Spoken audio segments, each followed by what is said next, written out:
There's probably like so many I'm gonna think of, but okay, one that comes to mind. I think there was at least 2 times during the Pierce Brosnan era of James Bond movies where they were gonna do spin-offs about the Bond girl. Like Michelle Yeoh's character in Tomorrow Never Dies, Wei Lin, was almost gonna have her own movie, and then believe it or not, Halle Berry's character Jinx from Die Another Day was almost gonna have her own movie. And it's not even like those were my favorite characters, but I've always been curious, like, what would it have looked like if they did try to expand the James Bond universe beyond James Bond? That's probably something they're still thinking about now in the wake of like all these universe kind of spanning franchises. And that's like one of the last few left that's really just focused on one character still. Something along those lines. But at the same time, I'm like, I don't know, but I like the franchise the way it went too. That's a really good answer. Those would be cool. Yeah, it's I know the creators though, right? They didn't want that. They don't want really TV shows.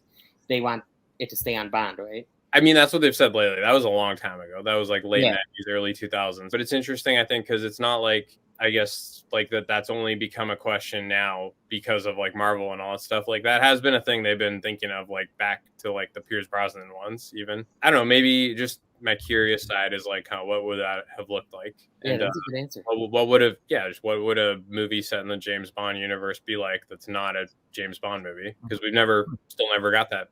Surprisingly, honestly, maybe for the better, maybe not.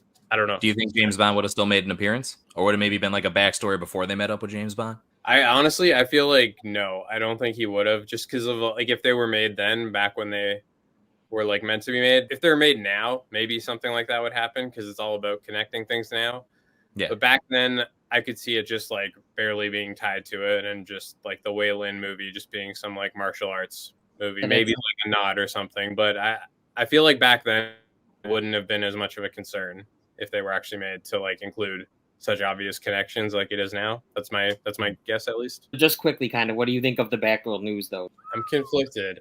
I mean, if it's as bad as they say, and they're just like trying to like not put out another Suicide Squad 2016 or Justice League 2017, then I can see where they're coming from, because DC doesn't need another one of those. But at the same time, yeah, I mean, it makes me like, I don't think it's the case, but I know some people are like literally worried about everything being canceled at Warner Brothers right now. I think that's probably not the case, though. I don't want The Flash to be canceled. I know that's maybe a hot take, but I'm so curious just what that movie is going to be. Even if it's bad, I'm like, that one I'm just so curious. I want to see now. Yeah, I hear it's good. I mean, it's getting good.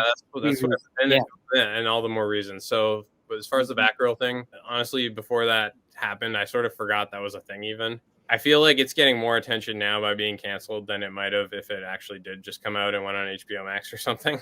Well, first of all, for the Batgirl stuff, I do feel bad for the cast and crew behind and in front of the camera that worked so hard on this. But I kind of see it both ways. I see if you're against it, I see if you're for it. Because you got to think, a business standpoint, I could see what Warner Brothers was thinking, kind of. I know Jace is going to probably have a live stream about this at some point, about DC stuff, WB stuff, which you better get on. But yeah, no, at the same time, though, you got to do, I don't know, it sucks because they worked so hard on it for so long. As for projects that I would have liked to see would be Tobey Maguire's Spider-Man 4. I just want to see more Tobey Maguire.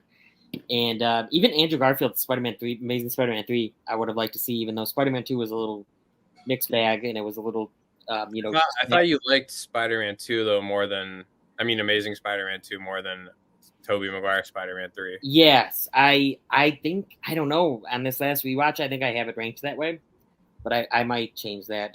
Spider-Man 3, the thing it has going for it is the nostalgia for me. I like Spider-Man 3. I don't know. It's I like it. Pretty good ending to the trilogy, even though it wasn't meant to be, apparently, but I think it actually ends things pretty well. It does wrap things up. I've learned to appreciate that movie a lot more over the years. But it's Spider-Man 4 would be my answer for this. But yeah, I've learned to like originally. I think I always wanted a Spider-Man 4 mostly because I was like, I didn't like Spider-Man 3. I didn't like how they wrapped it up. But since I've learned to appreciate that one a bit more, now it was more like I would have liked to have seen more in that universe with Tobey Maguire. That's really what that's about, because it looked like they were ready to go. They were moving forward with it, and it all just went bad, and then that was it. That's kind of sad.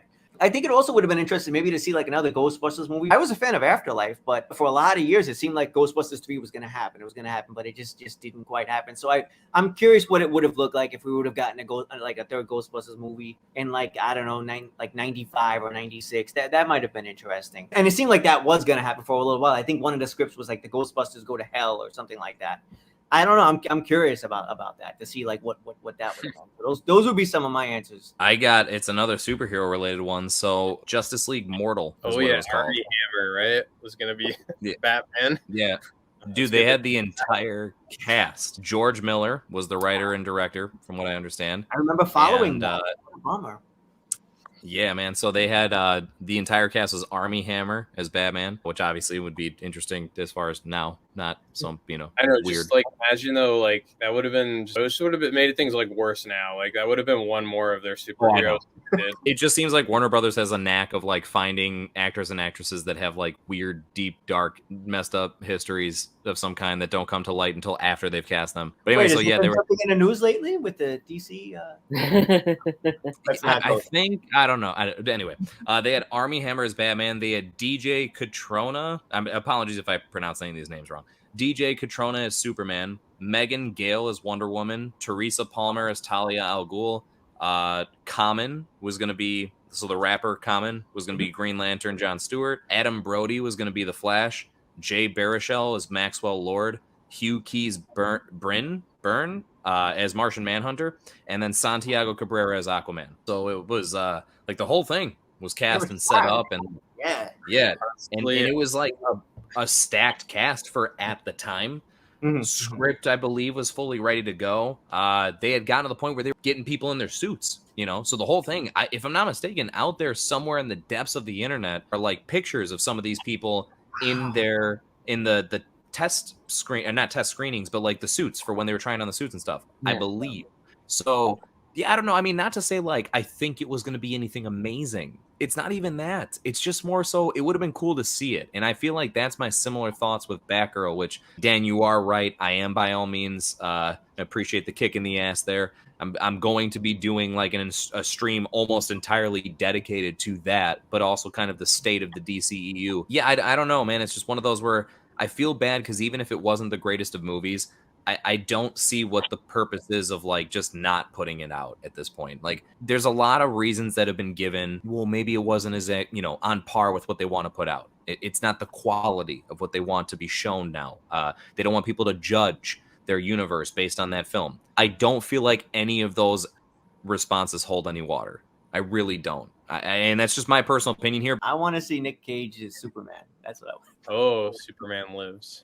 Yes. Am I the only one who's still curious about that one? Jace, on a lighter note, would you like to see Nick Cage as Superman? On an unrelated note, I would also have liked Scooby-Doo 3, the live action Scooby-Doo 3. No, that's a lighter note.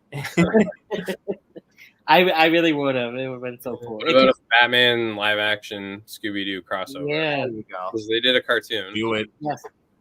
Do it. Almost anything related to any of the stuff that kind of most of us are interested in. I mean, I want to see all of it at the end of the day.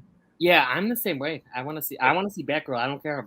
This is back to the question, like, what do you wish? Like our question of the day. As a fan of Pixar, I still wish that Disney Pixar would have continued working on the Monsters Inc. sequel, prematurely titled Lost in Scaradise. It was supposed to be a story of Mike and Sully looking for Boo in the human world, but the room now belongs to an old lady. They get locked into the human world and have to find a way to escape and find Boo. That would have been cool. Yeah, that all sounds pretty cool, potentially. Yeah. By the end, we find out the old lady was Boo. Oh, what? That all sounds potentially good. It's a shame it went up, I know. Wait, so is it that they've been dodging the old lady the whole time, and then like she finally catches them or some shit? I don't know. Because if they interacted with the old lady, it'd be weird if she was Boo and didn't mention anything. Yeah, I know. Yeah. So although she was a young girl, maybe she. I mean, I think you would remember that. Yeah, you'd kind of remember some fucking monsters coming out of your closet. Yeah. So it's been like that big of a time jump that Boo is just. Yeah, I guess so. That much. Yo, then that's nuts. Because then it's like, how does time work in Monsters? Well, why did they wait so long to go look for her? Yeah, I don't know. Well, no, but it's did they wait so long, or does it that time moves differently where they are? Maybe, yeah. That's what it feels like it would be. I guess Yeah. we'll never know. All right, so with that, I think we end question of the day.